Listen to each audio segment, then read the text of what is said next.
recording has started. There we go. And I tried something, change layout to tiled. Well, I have the two of us. I can see two of us right now, even though you're recording. So I can see that now. Can you? Because I'm still in the bottom window of mine. Okay, now I have this. You're bigger, but I can see me. So no, this is better because the last time it worked and you started recording and it went back. So this. Yeah, but on mine, it's showing it on yours, but on mine it's not. Why would that be the case? I don't know, but we don't need to solve that right now. We need to talk about the longest day. And since we are recording, we can talk about the longest day. What do you think? It's a long movie.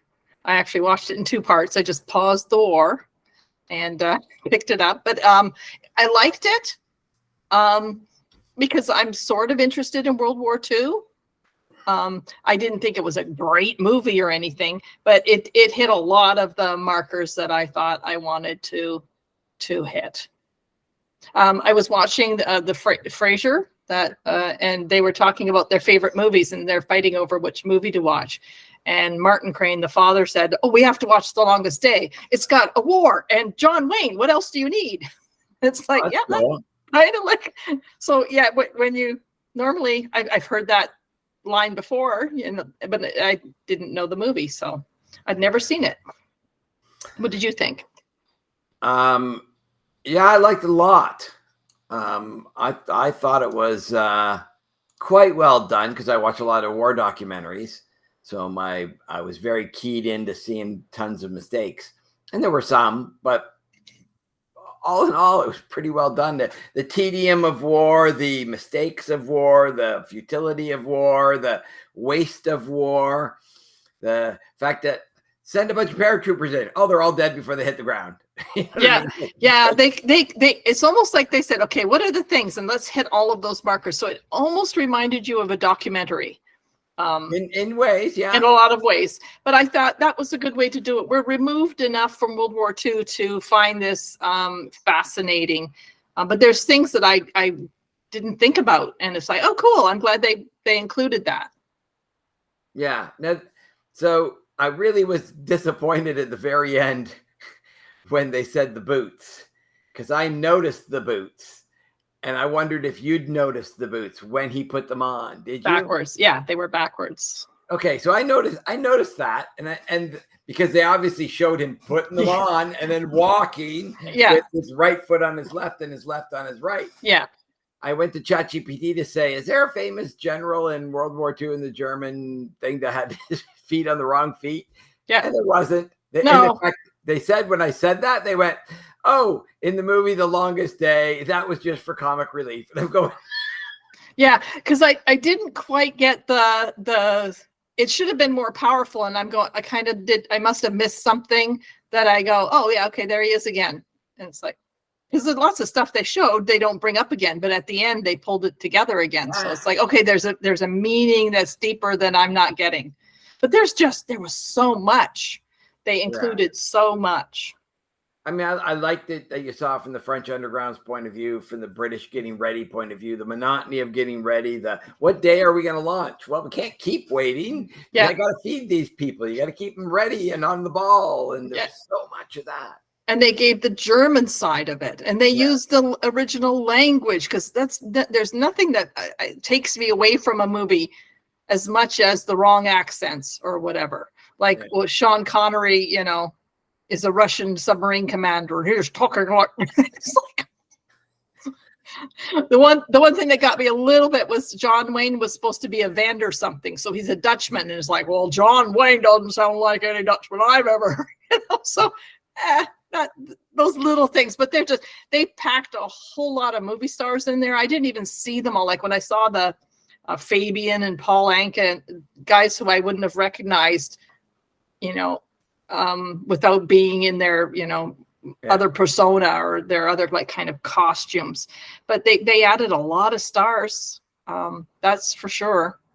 Yeah. And the panning of the cameras must have been done with helicopters at times. And in 52, helicopters weren't such a big thing.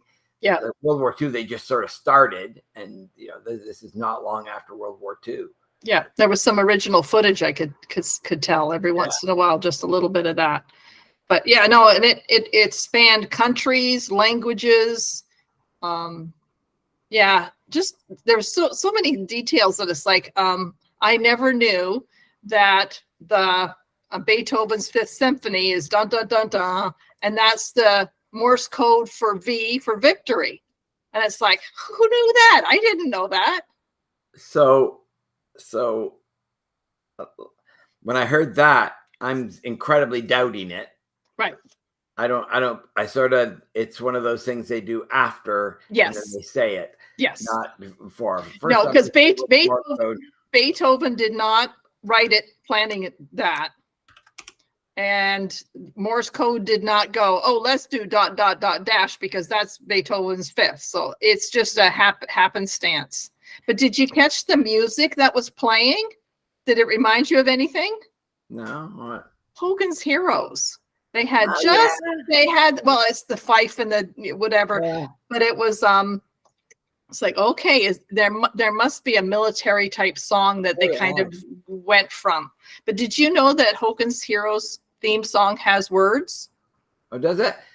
I listened very closely to Hogan's Heroes theme song because I watched all 6 seasons. Yeah. And when I was a child, I thought it was richer. And when I listen to it now, it sounds so like basic and not as rich of a, like it sounds poor almost. Okay, yeah. It sounds poorly done, and I'm expecting yeah, very symphonic. Yeah, and it wasn't that way at all. It was like very like you'd be playing in a basement on 2. Well, a little marching band thing. A little marching band, but it felt like when I was a kid, it was a big marching band. Yeah, yeah. Well, did you know the words to the song? I have no idea. Okay, I'll try and sing it, but you know I don't sing well, but it's Heroes, heroes, husky men of war, sons of all the heroes of the war before. We're all heroes up to our ears. You ask the questions, we make suggestions. That's what we're heroes for. All good heroes love a nifty fight. Open up the bomb bays, brighten up the night. We earn laurels, solving your quarrels. You throw the roses, we'll punch the noses. That's what we're heroes for. And there's another couple verses. I think that's so cool. You know who's gonna love that? Stacy's gonna love that the most. Not my singing, but hopefully it's recognizable. Obviously not your singing, but I like when the theme songs, like Dick Van Dyke Show, it had a theme song and he sang it once and it was like, oh, it's so good. But the one I can't do is Bewitched. It has words to it, the theme song as well. And I could never, like, I got the words and I couldn't figure out where they go in it. So really, yeah, a lot of these things have theme songs have words to them that you don't know. Bonanza, we're not a 1-2 settle up and run bonanza. Any one of us starts a little fight, knows he can trust on me. 144, 441, this we guarantee. I should go get Bonanza. That would be a good one to put up. I don't have it, and if I can find it, I just put a Partridge Family and the Monkees. Okay. Oh, the Monkees we used to watch after school. Yeah. Oh man, here we come, walking down this street. Yeah. So, and did you know the Monkees how it was spelt? With 2 E's. Yeah. So I'm looking up to find it. EYS at the end and IES, and it's not finding it. I'm going, I guess it's just not there. Well, are the Beatles with an A or 2 E's? Isn't that an interesting question? With an A, yeah. Okay, but normal Beatles, are they 2 E's? Probably, yeah. Like the bug beetle and the beetle, are they different? That's well, we don't need to go down these rabbit holes. Of course we need to. Yeah, Beatles is with an A. Yeah, but a bug beetle is with an E. Yeah. So they did that to not be the bug. I never realized in my brain I thought they were the bug, but they're not the bug at all. Exactly. Yeah. And so the Monkees didn't want to be the monkey. I wonder if the band The Mosquitoes on the Gilligan's Island were spelt a bit different. Oh, that would be interesting. I don't know that they put that much work into it. That'd be hilarious. There were mosquitoes. But the mosquitoes would be after the beetles. Yeah. But before the monkeys. So because Gilligan's Island was in black and white and then color, but the monkeys was never in black and white. It was only in color. So the monkeys was after. The monkeys was after, but monkeys had nothing to do with this discussion. No, but the spelling of the name, choosing to spell your name different than an original other thing. I see what you mean. So, but I'm wondering if the mosquitoes would have just not spelled mosquitoes right. And I'm thinking in my head, like with a K or something. Yeah. I don't know. You'll be able to tell by getting a screenshot of when, because I believe they had a drum kit with the mosquitoes on it. Yeah, and it's like, on the desert island, they have the well-tuned drum kit. Excellent. I know. And that's why I'm going to go look and make sure it's spelled differently. There you go. If it's not spelled the same way, they really did ploy in with the mosquitoes. Yeah. And that's really cool. So the one part of the movie is when that I thought was actually pretty, like, it stopped me in my tracks, is they were teaching them with the clickers. You click once and then the reply is click, click. And then that way, you have met up with friend, not an enemy.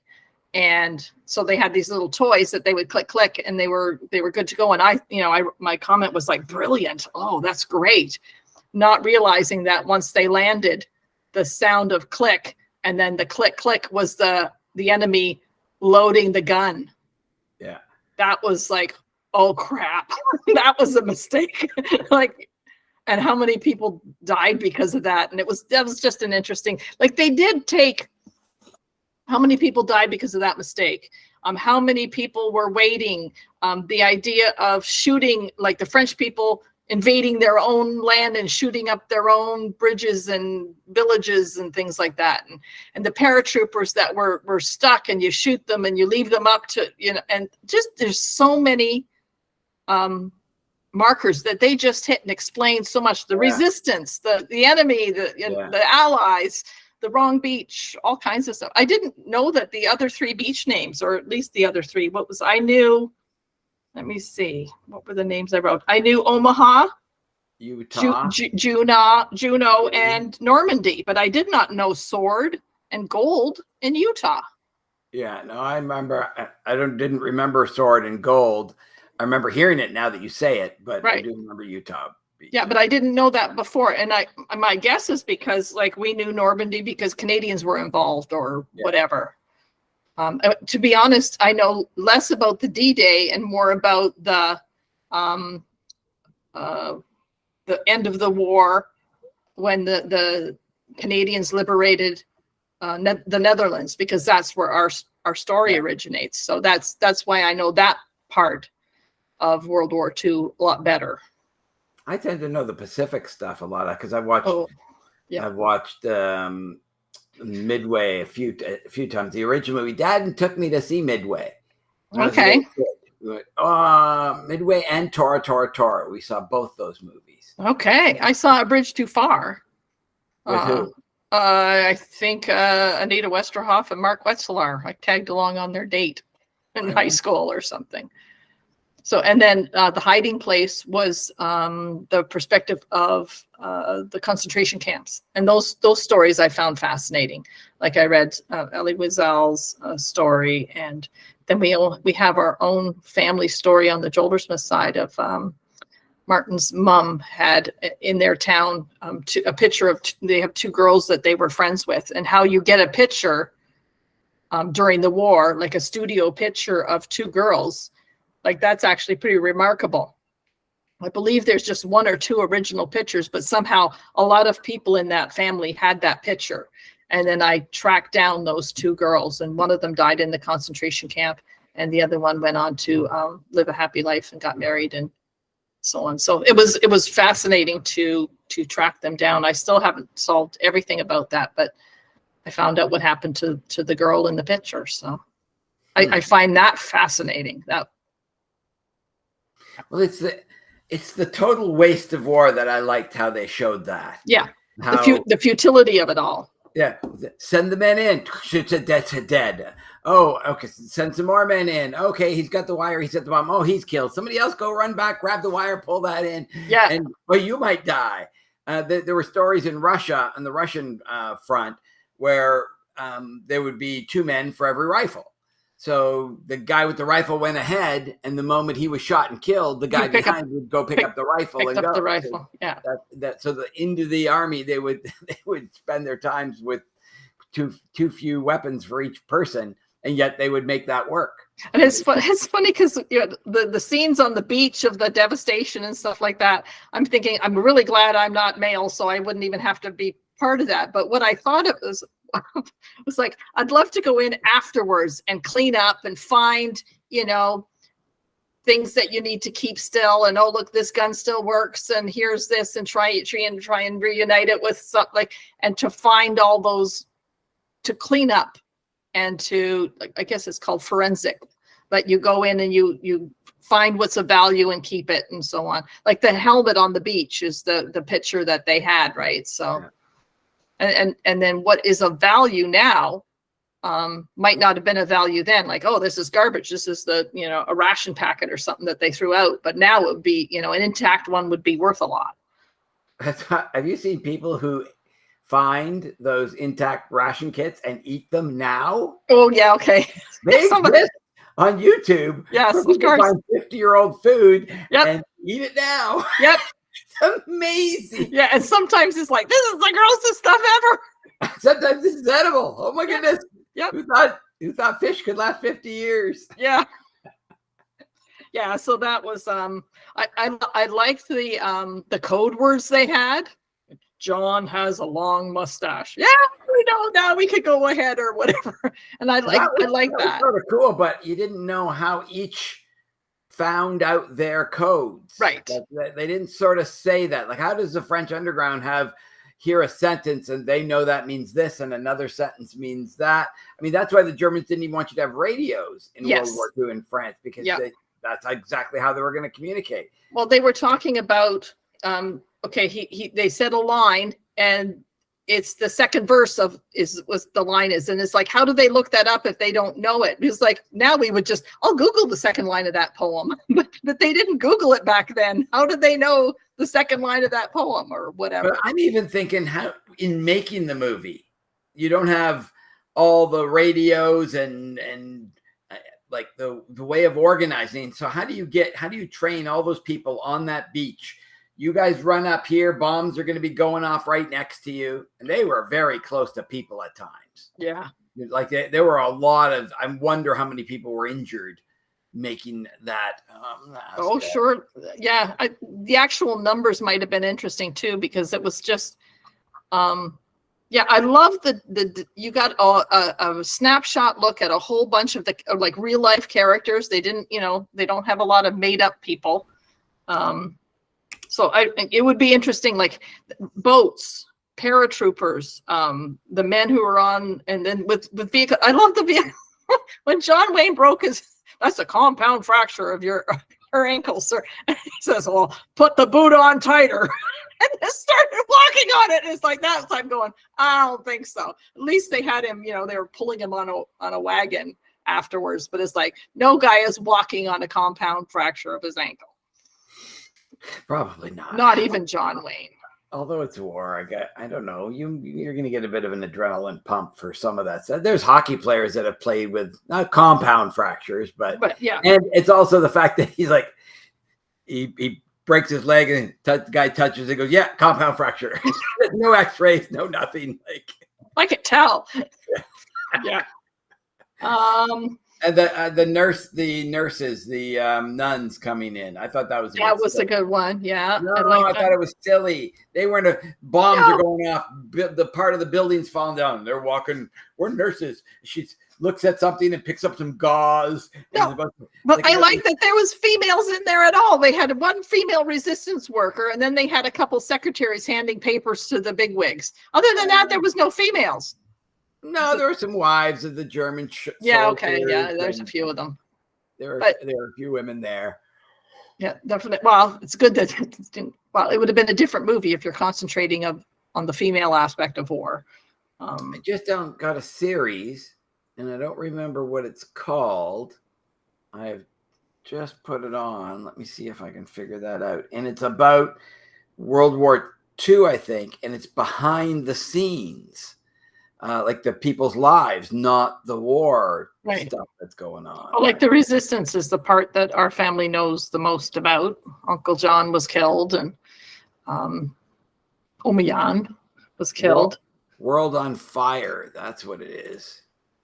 And it's, let me look it up. I thought it was interesting. They showed like the barbed wire and what you need to have people who are cutting wires and then blowing up certain things and digging out stuff. And like they did a really good job.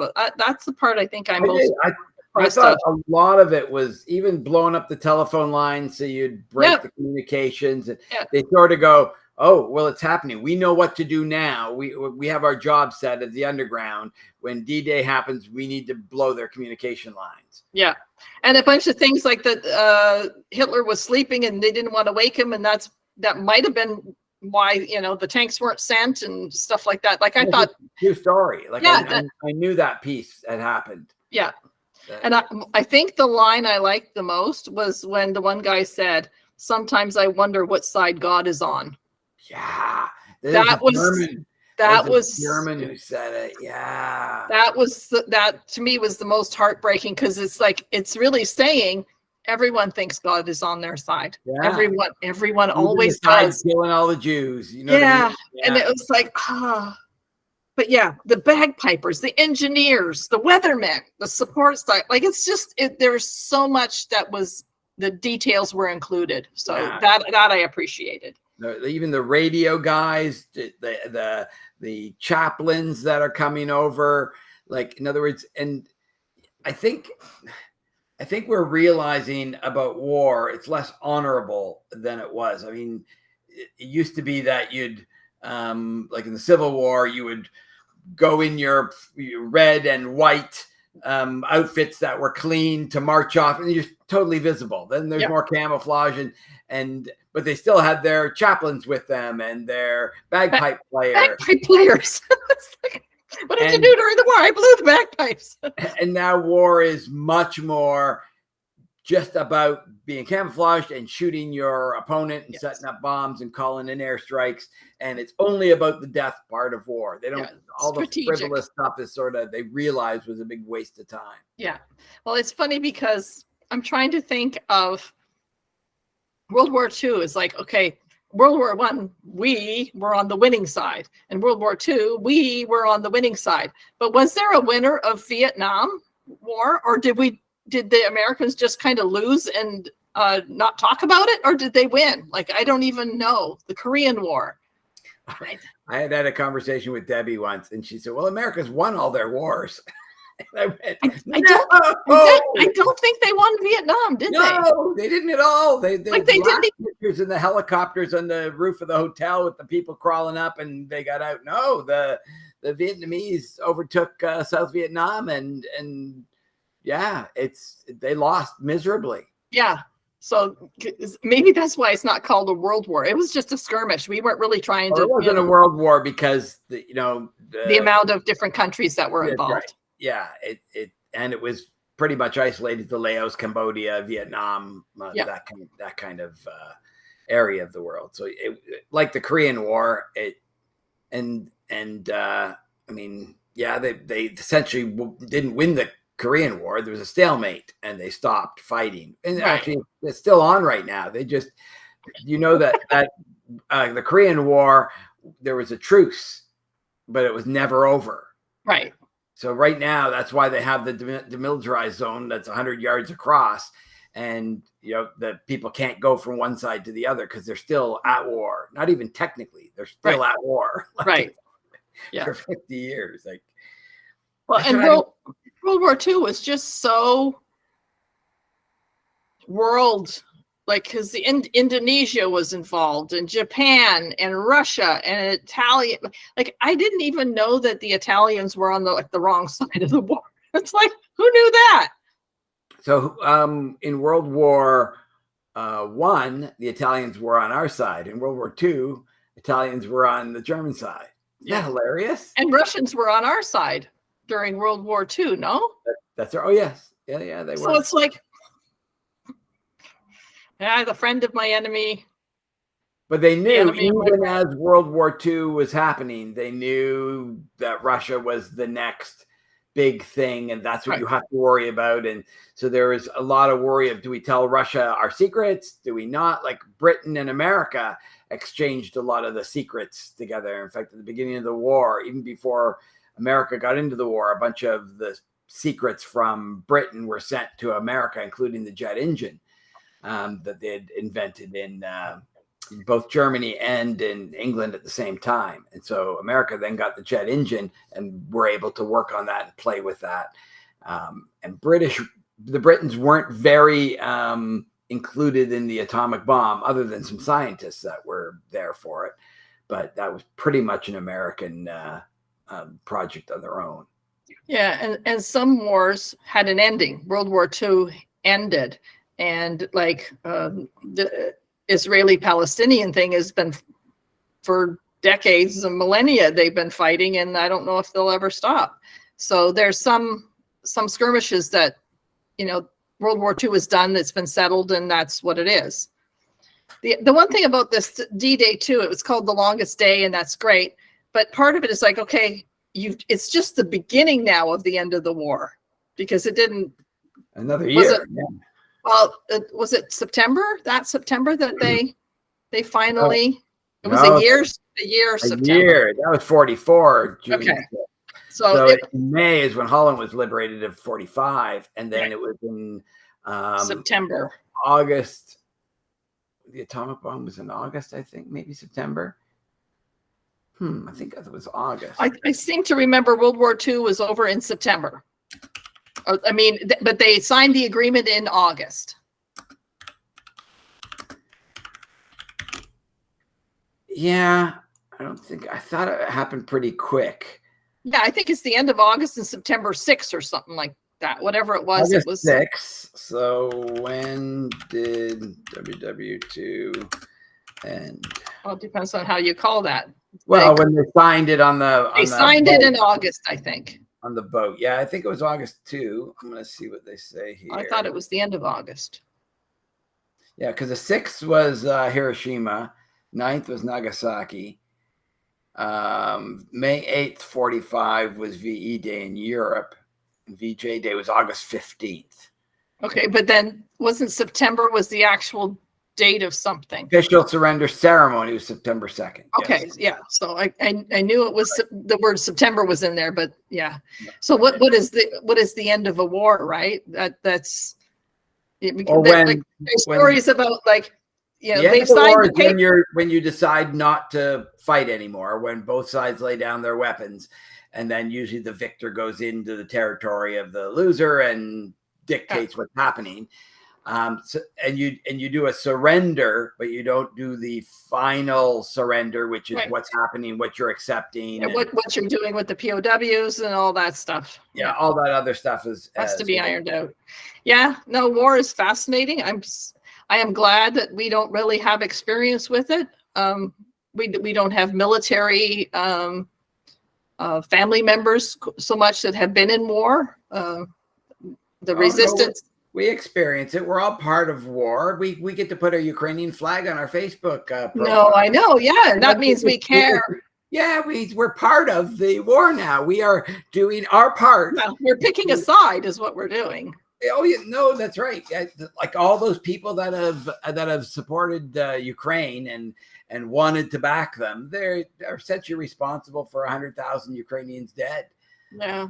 Yeah, because you wanted that, because you thought it was good to have this war and fight those Russians instead of just giving them the territory, which is essentially their territory. That used to be theirs. Yeah. They just wanted it back. And it's full of Russians. And, yeah, like they actually voted to secede. It's like when Quebec voted to secede, we were going to give it to them if they would have voted to secede. Right. Like we weren't going to send in the army, go, screw you guys, you're not doing it. We would have found a way of giving them what they wanted. Yeah. And they voted to secede in Ukraine, and they went, no, we're not going to do it. In fact, we are not going to make Russian a a language like we do French here in Canada. Right. It was Russian and Ukrainian were the two languages. And then when they put in when the Americans put in the European leaders and got rid of the Russian ones, ousted him out. And then they didn't allow Russian to be a language that was equal in the country. Yeah. So they said, okay, we want to secede. And you know why they wanted to secede? Because that part of Ukraine was all old people, and like it wasn't a part of the oil fields, it wasn't part of the wheat fields. You know what I mean? It was like a derelict part of the thing. Yeah. So it was mainly all older people living there, and the Ukrainian pension plan was 1/4 of the Russian pension plan. Right. And so the people said, we want to go where we can get some money. We're dying over here.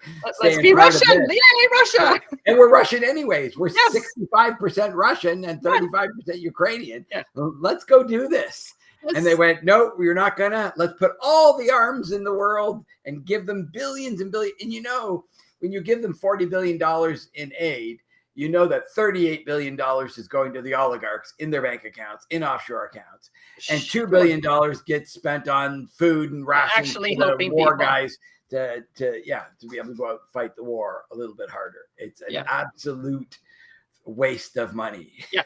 But and same with the sanctions. They were, let's sanction them. And it's like, you don't understand that sanctioning is hurting the poorest people.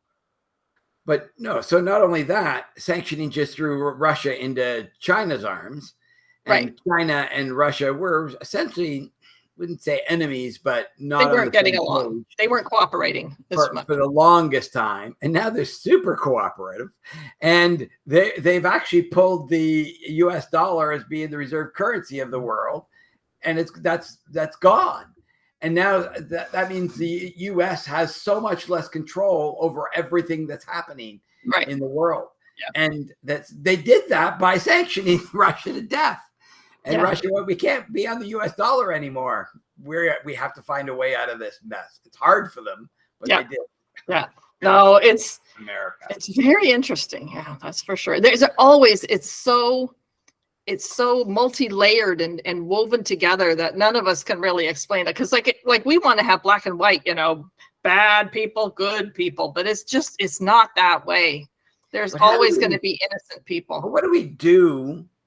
So like, how World War I ended, and that created World War II. World War II had to happen because of World War I. Sort of. They choked the Germans in an awful way at the end with reparations. Yeah, so badly. Yeah, and that made a man like Hitler rise, and people go, we found somebody who believes in our strength and believes in us as someone who will save us. And it's the us, because it was us against them, and so Germans went us, and we don't want the un-us, which is the Jews or anyone else that they picked to be whatever. Yeah, the Slavs, they wanted them gone. Like the gypsies, homosexuals, retarded people. That's what they had a list of. They wanted the us so badly because of what happened in World War I. And what you're doing now with Ukraine and Russia, what's going to happen 20 years from now? Yeah, what are we creating by doing that and by giving all these arms, creating these really rich oligarchs in an incredibly, what's the word? Unstable?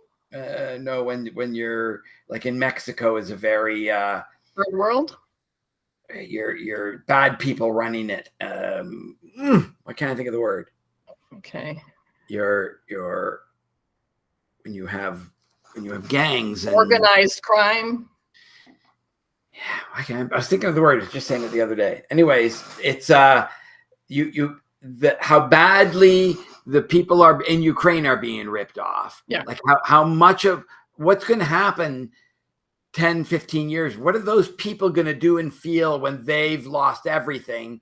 And a bunch of people at the top who wanted this war, who didn't die in it, but all the people who are suffering are the ones who have sent their kids off to die in this. Like what are they going to be and want and demand 10 years from now, 15 years from now? Like, what have you created by doing that? It's we don't know those we can't see that far ahead because there's consequences that we don't even realize, and some of them they're not even real. they're this underlying thing. Yeah, right. Because they get solved by putting your flag, a Ukrainian flag, up on your Facebook page, and that you think you solved something. Yeah, And you are somehow doing something good. You're part of the pain that's going to be caused. That's what you've done. Yeah. Well, the idea would be, I know that Ukrainian people are going through a hard time, so I'm praying for them. I wish them well, or whatever. Like, that's not a bad thing. But I'm also praying and wishing well for the Russian people who are suffering. So, like, you're not allowed to do that, because then that means you're part of the enemy and the trouble. And if you're not wearing a mask, you're the enemy. If you don't get vaccinated, you're the enemy. And so we have this tribalism that we create, and it's not necessary. No, it's divisive as can be. It's harmful. It doesn't help people learn how to get together and get along on this planet. And then we're going to cut back our carbon, and we're going to be shining examples of how to do it. But we will buy our stuff from other countries that are, polluting like crazy because they're poor, and they're going to be using all those terrible, terrible methods that will be polluting the earth and causing the end of climates everywhere. So yeah, we don't realize what we're doing. We jump on a bandwagon. And they would say, like, the climate people would say the reverse. You don't know what you're doing, wrecking the climate. Well, there is things to be recognized and ways we can do better. Absolutely. But it's not realizing that mandating electric cars does not help poor people, because they'll never be able to afford those cars. Well, I wouldn't say that, because if it becomes the thing that you're making the companies make, they'll now have competition, and capitalism will create a cheaper electric car. Eventually, yeah. But the short term is still going to be. But you don't have to buy an electric car yet. The mandating is only by 2030, we want all our, car makers to only make battery electric cars, which means we have 20 years worth of gas cars still on the road. You know what I mean? So it's really not till 2050 that they're going to actually outlaw gas vehicles, right? And only have them for special purposes, just like horses are now. Are we going to be around then? 50 years from now?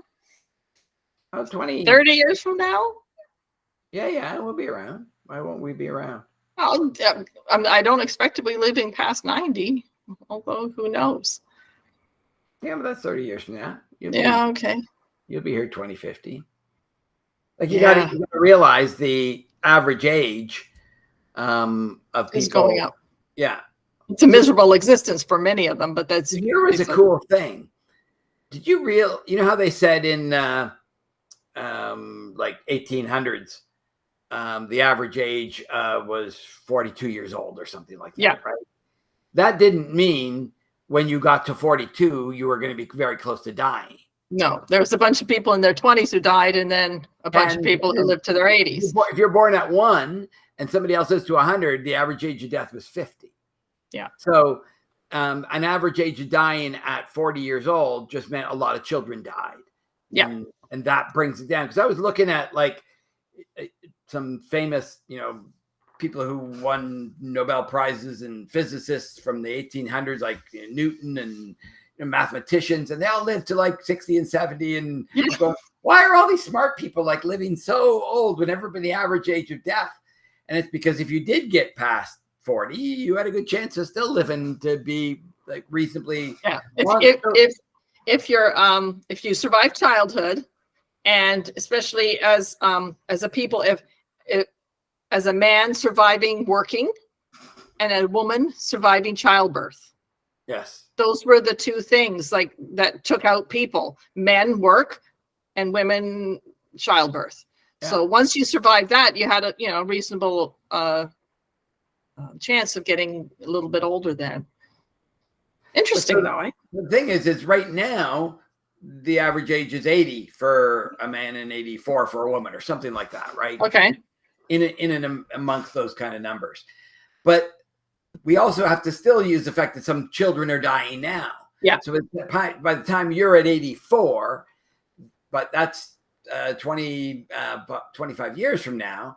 And what will be the average age then? Well, right. 84 is now 90.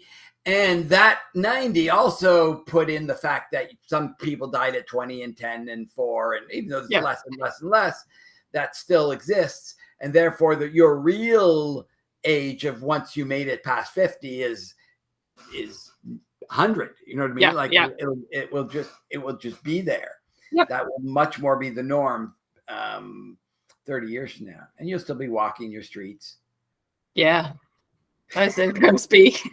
I have 4 more streets and I'll have the Grimsby Mountain done. 4 more walks and I'll have the Grimsby Mountain done. Then I'll head downtown Grimsby. I'll do some of that over the winter and next spring. And did you do that? You've done some downtown Grimsby already, though. Already, but I'm not done it. Right. Okay. But I will be done. So I went down a road that is like, wow, that's not a road. It's the mud pile. I'm sure that they use it for like 4-wheelers and stuff like that. So because there's lots of tire tracks and mud, but it was not a road. What about circling an area? Like, do the Grimsby want to go, okay, here's the limits of Grimsby, and then you walk that so your mapping thing has an looks like a circle. Yeah, you go and it becomes a full circle. You go and start, and you go and start, you go and start until you get all the way down. So then you do Hamilton and Hamilton Mountain and like that's already filled in. I'd have to do that on a little town that has that I can do that, and then the urge to not just go around the block and finish that little spot, like the street goes like that, but I have to go back and then back so that I can make the circle. I don't know if I could. What do you call that? But you'll have double thickness around. Like right now, you've hit every edge for sure. Yes. So you've got the edges all done. But if you actually start here and then it takes you 15 times to walk around or something. You'll end up with a thick circle around the edge because that's been doubled. Yeah. No, that would be an interesting thing. There's the website, the guys on TikTok who find me where I am, video. This is where I am. If you had access to City Strides, you could find where I live because you look at the place where all the crisscrosses. Like when I went up and down my driveway 160 times to get my miles in the winter, like you could see that on City Strides, and it's like, well, I can see her driveway. I can tell you where she lives. There's a black hole in the middle of the city. Pretty much. Yeah, it's so cool how I love that. You remember Don't F with Cats? Have you seen that? No. Okay, there's a you need to watch this documentary. It's called Don't F with Cats. Is it on MB? Yeah, it's on MB. Okay. Did I give you? Let me see if I've given it to you. Because I was thinking about where can I try and find me, because like a friend of an acquaintance that we know, he had posted a picture. He rides motorcycles, and it's like, one of his memories on Facebook pops up, and it's him and his 4 friends on their motorcycle, and they're ready to go on a bike ride. And it's like, I looked at that thing and I'm trying to figure, okay, I think I see a Longo's supermarket sign.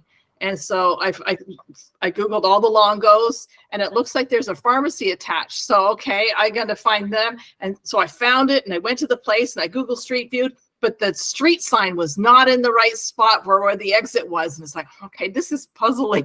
And it's driving me crazy because I want to find out now where that was.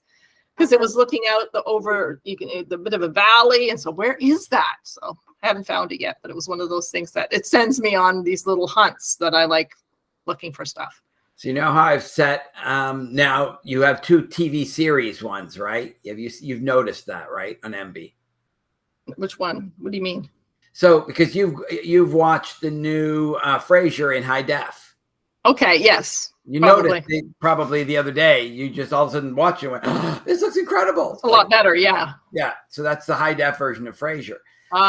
So I've got TV series and TV shows or something like that. Okay, yeah, I didn't catch TV that. shows was the old one, and TV series is the new one. And I've set you up so you see both of those things. Yeah. I've also got Science and Nature, Reality, Murder and Justice. Okay. I've got them in there. So Murder and Justice, if you go into there, you go to Don't F with Cats. And I don't typically go out under murder. murder. I was going to call it murder porn because that's the technical term for it. They had a South Park episode about murder porn, which is all the murder shows that are on TV that everybody loves to watch. Oh, okay. Yeah. And the kids would be saying, "My parents watch murder porn." Yeah. That's what they watch. So I didn't call it murder porn, I call it murder and justice. And watch Don't F with Cats because it's exactly that story about Don't Find Me, but not based on location stuff, other things that will blow your mind. Yeah. And you see people who take up this calling from really weird places to try and find this guy. And it was that Lucas Ignata guy in Canada. Yeah, I don't know that one. You'll remember it when they talk about it. Yeah. But it's great because Don't F with Cats. I know. What has that got to do now with the longest day? We are going so far off track. Had that got to do with it? That's all good. We got there because we went around the block. We went to age, and then we went to all kinds of stuff. You walk, and then we went to internet stuff. Then we went to this is an internet thing. So follow the rabbit hole. Yeah. So now Frasier's in high def. Yep. So the next movie will star one of the people, so you can take it anywhere for the options you're going to give me because there's so many stars in this one. Let's see. The connection was Richard Burton, right? Yeah. Yeah, because it was Elizabeth Taylor now to Richard Burton. And so this will be Richard Burton to whoever the cast list is, which is huge. That Richard Beymer was also in West Side Story and in a bunch of Star Trek episodes. Deep Space Nine. Richard Beymer. Okay. West Side Story. No, you can pick anything you want. John Wayne. And you will be able to find its way back to Longest Day, I think. John Wayne. Hey, maybe I'll pick him and do like World War II on the Flying Tigers is there. That might be good. True Grit. Something you could watch with Martin. Joan Crawford, John Wayne, Philip Dorn, Reunion in France. Oh, that's how it sounds. That's probably World War II. Picture of the hour, France in open revolt, leaping from the headlines, the underground of Paris. French. How many hours are you looking at? Something that's 5 hours? We've done 4 hours, and now 3 hours. 1 hour, 44 minutes. Oh, but Cleopatra was really long. Yeah. The Longest Day at least promised long. Yeah, I wonder if we can get to what's that movie? Gone with the Wind. Gone with the Wind is how long? I saw it. Yeah, it's got intermissions, right? Yeah, it had an intermission. Okay, so we started the year with somebody, and I wonder if we can finish the year with them being in the same movie. That would be an interesting thing. Yeah. I don't know if we can do that. Who did we start? What movie did we start with? I have it written down. I can go look it up. But. You have all that stuff. Oh, it's just 4 hours, 3 hours, 53 minutes Gone with the Wind. Yeah, you'll have to go look that up and see if we can sort of tailor our way into having the person that we started with being in the same movie as we finish with. Yeah. And then we have to pick something else for 2024. I was thinking some things that might be cool, and that is doing TV series. Ooh, that might take a lot of time, though. No, not really, because we could take a series that has like 13 episodes, and we do that in like 13 episodes a year. And so in the whole year, we will watch the whole 6 seasons. Oh, but, okay. You know, you watch 5 episodes of it in one sitting. Well, if it was Bewitched, it's the exact same thing. So they had the first Darren, and then he left, and then they had the second Darren, and then they had this same storyline. Oh, yeah? Darren's turned into a donkey. Darren's turned into a mule. Like it's not exactly the same, but it's like, how many different animals can Darren be changed into? Yeah. So like it was like, wow, that was a lot of repetition. The I mean, like, so I just finished watching The Sopranos again for the 3rd time. I haven't seen that yet. I should do it one day. I just finished watching A Million Little Pieces, or A Million Little Things. I really like that. Yeah. That was a good one. I found you didn't have the last season because it was just released, and so I found it. It was on my TV under on demand, so I watched the end of it. Boy, that was a heart-wrenching thing. Holy cow, bawled my way through the last episode. So they tied it up really well, but it really was a politically correct. They would have characters in it. It's like, okay, we'll make the son gay, and then we'll have a transgender counselor for the alcoholic, and then like war veterans, and like they took every single homeless. They took every single, latest thing, and they just, addressed it. But it was like, okay, how many more things do you want to like? Oh, we need to have a character who's this. They dealt with all of them. Yeah. What was I going to say there?